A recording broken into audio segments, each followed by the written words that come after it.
بسم الله الرحمن الرحيم.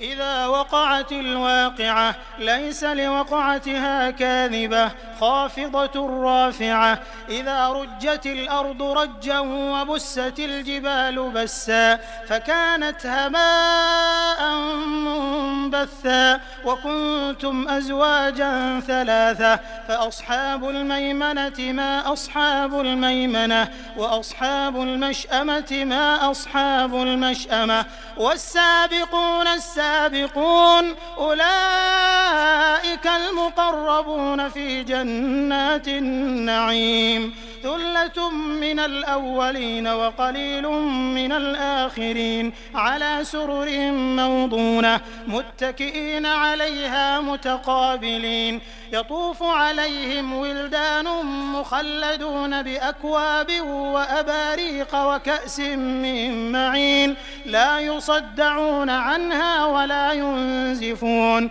وفاكهة مما يتخيرون ولحم طير مما يشتهون وحور عين كأمثال اللؤلؤ المكنون جزاء بما كانوا يعملون. لا يسمعون فيها لغوا ولا تأثيما إلا قيلا سلاما سلاما. وأصحاب اليمين ما أصحاب اليمين في سدر مخضود وطلح منضود وظل ممدود وماء مسكوب وفاكهة كثيرة لا مقطوعة ولا ممنوعة وفرش مرفوعة إنا أنشأناهن إنشاء فجعلناهن أبكارا عربا أترابا لأصحاب اليمين. ثلة من الأولين وثلة من الآخرين.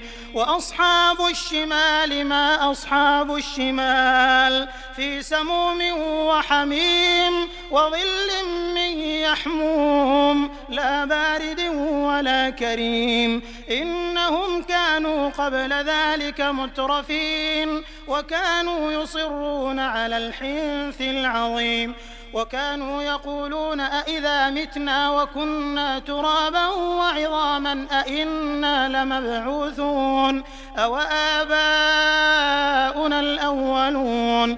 قل إن الأولين والآخرين لمجموعون إلى ميقات يوم معلوم ثم إنكم أيها الضالون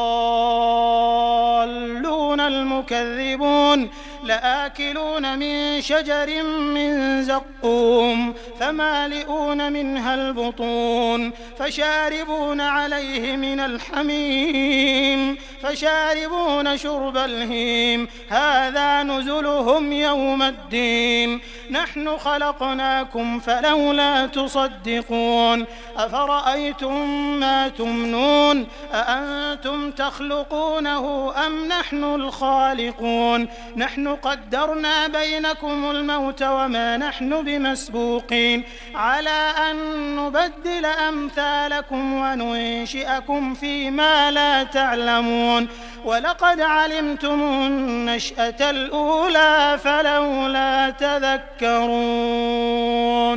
أفرأيتم ما تحرثون أأنتم تزرعونه أم نحن الزارعون لو نشاء لجعلناه حطاما فظلتم تفكهون إنا لمغرمون بل نحن محرومون. أفرأيتم الماء الذي تشربون أأنتم أنزلتموه من المزن أم نحن المنزلون لو نشاء جعلناه أجاجا فلولا تشكرون.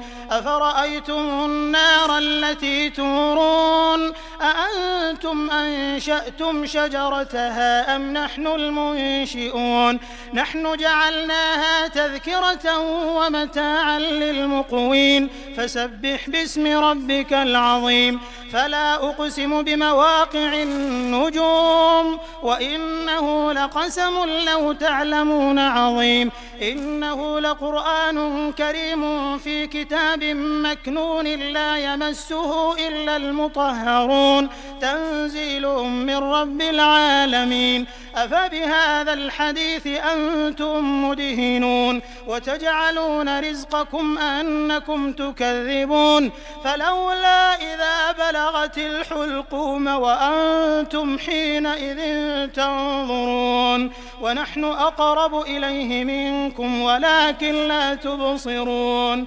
فلولا إن كنتم غير مدينين ترجعونها إن كنتم صادقين فأما إن كان من المقربين فروح وريحان وجنة نعيم وأما إن كان من أصحاب اليمين فسلام لك من أصحاب اليمين وأما إن كان من المكذبين الضالين فنزل من حميم وتصلية جحيم إن هذا لهو حق اليقين فسبح باسم ربك العظيم.